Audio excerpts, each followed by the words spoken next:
नमस्कार, मेरा नाम विजयलाल वर्मा, शिक्षक नेहरू इंटर कॉलेज पनवाड़ी। कोरोना महामारी की वजह से ऑनलाइन क्लासेस स्टार्ट हो रही हैं, जिसमें आज कक्षा 9 सामाजिक विज्ञान का प्रथम लेसन भारत का भौतिक स्वरूप के बारे में पढ़ा जाएगा।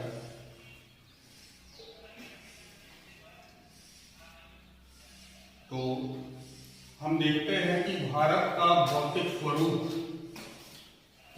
का मतलब है भारत की बनावट कैसी है, कहाँ पर्वत, कहाँ पठार, नदियाँ, मैदान, इन सब के बारे में पढ़ेंगे। तो सबसे पहले देखते हैं कि भारत का भौतिक स्वरूप। अब किसी भी देश की अगर हमें स्थिति को जानना है तो सबसे पहले हम उस देश के अक्षांश और देशांतर के बारे में जानते हैं। तो हम देखते हैं कि किसी देश की सबसे पहले देखते हैं कि स्थिति का मतलब हो गया उसका अक्षांशीय और देशांतीय विस्तार। अब बात आती है कि अक्षांश है क्या, या भारत का अक्षांशीय विस्तार क्या है। तो भारत का जो अक्षांशीय विस्तार है वो है 8 डिग्री 4 मिनट उत्तर से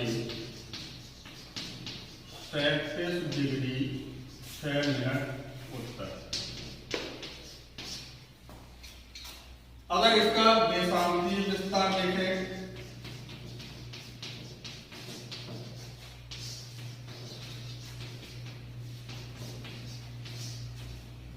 तो देशांतीय विस्तार है 68 डिग्री 7 मिनट पूर्व से 97 डिग्री 2.5 मिनट पूर्व। 97 डिग्री 2.5 मिनट पूर्व। अब हमें देखना है कि हम अक्षांश पता हो गया, देशांतर पता हो गया, तो हम विश्व मानचित्र में कैसे पता लगाएंगे कि भारत की स्थिति कैसे है। तो सबसे पहले देखते हैं भारत का अक्षांश। अक्षांश क्या होता है?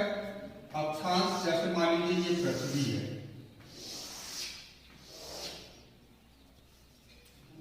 पृथ्वी ये पूरब है, ये पश्चिम है, ये उत्तर है, ये दक्षिण है। जो रेखाएं पूरब से पश्चिम या पश्चिम से पूरब की ओर खींची जाती हैं उन रेखाओं को अक्षांश रेखाएं कहते हैं। ये काल्पनिक रेखाएं हैं और ये इस प्रकार से मानचित्र में देखने को मिलती है।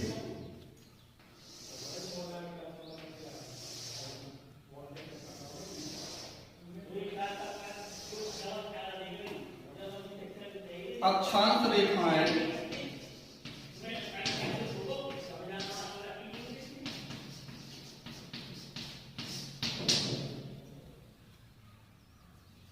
अक्षांश रेखाओं की संख्या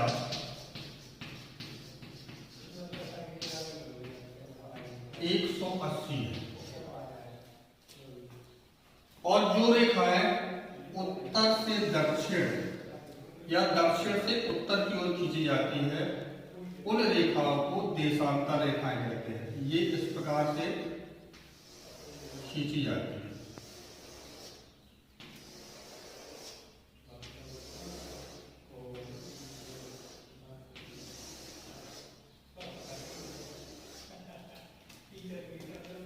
देशांतर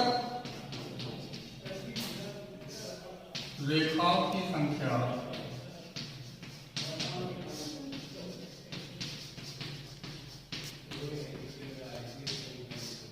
360।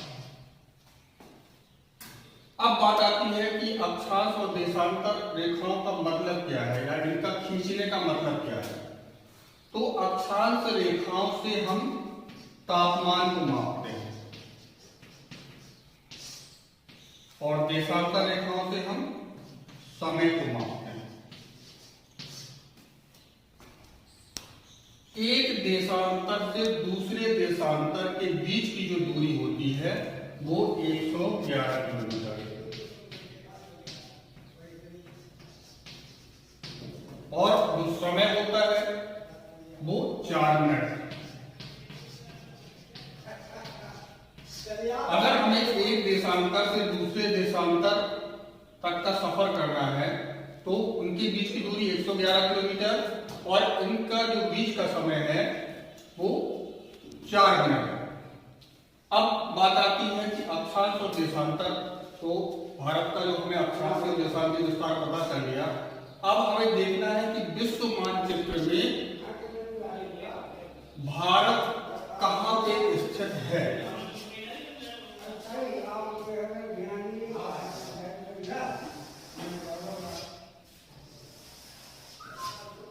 मान लीजिए पृथ्वी है, ये भूमध्य रेखा है। भूमध्य रेखा का मतलब जो पृथ्वी को 2 बराबर भागों में बांटती है। तो इसको कई नामों से जानते हैं, भूमध्य रेखा है, विषुवत रेखा है या 0 डिग्री अक्षांश है। तो मान लीजिए ये 0 डिग्री अक्षांश है या इसको विषुवत रेखा कह लीजिए।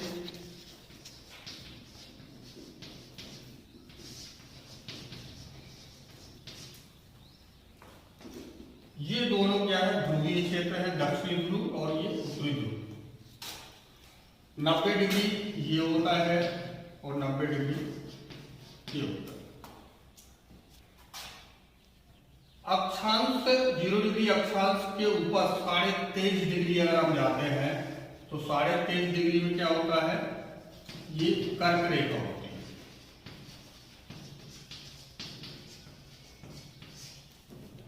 और 23.5 डिग्री अगर नीचे दक्षिण में चले जाए तो ये मकर रेखा।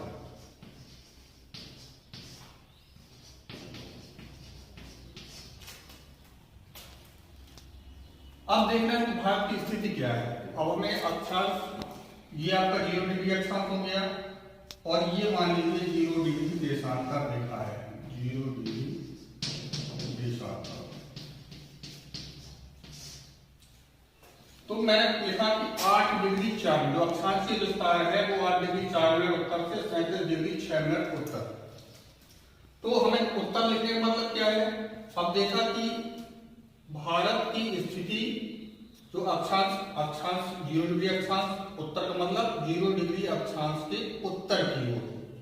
उत्तर की ओर मतलब ये 0 डिग्री, ये 37 डिग्री, तो 37 डिग्री मान लीजिए ये आपका, ये यहां पे पड़ा 37 डिग्री 6 मिनट, ये हो गया। ये क्या है, अक्षांश।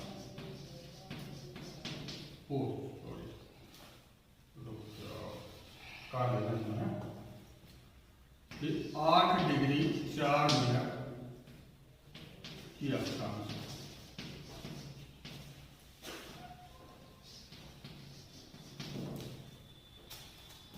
तो 8 डिग्री ये अक्षांश हो गया। दीपू को जोड़कर है।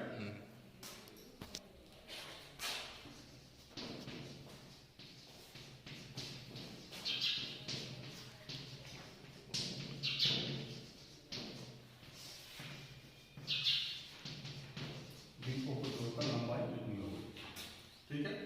अब देखते हैं, भारत एक संघीय देश है। भारत में वर्तमान में 28 राज्य और 9 केंद्र शासित प्रदेश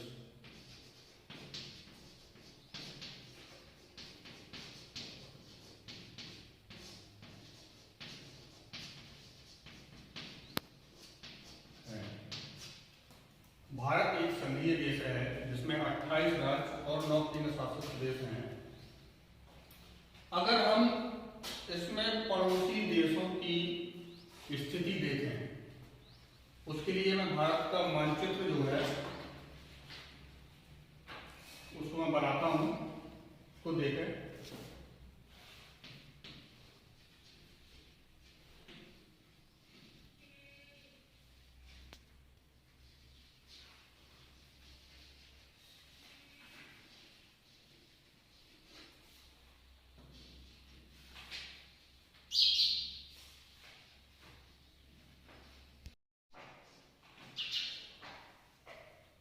अब देखते हैं पड़ोसी देशों की स्थिति। इसमें भारत के आपका ये अंडमान निकोबार द्वीप समूह और ये है आपका लक्षद्वीप।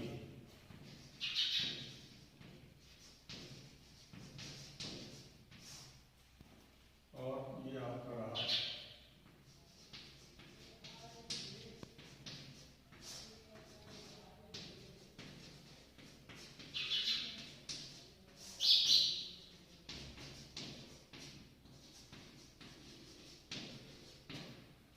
ये बंगाल की खाड़ी है।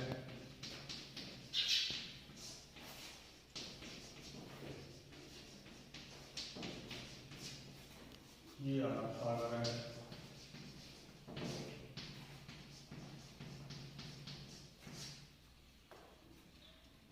भारत के उत्तर पश्चिम में पाकिस्तान,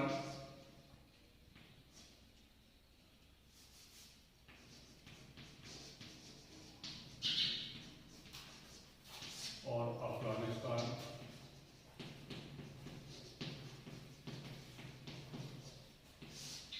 भारत के उत्तर पूर्व में नेपाल, भूटान और ये चीन का हिस्सा है चीन। दक्षिण में श्रीलंका,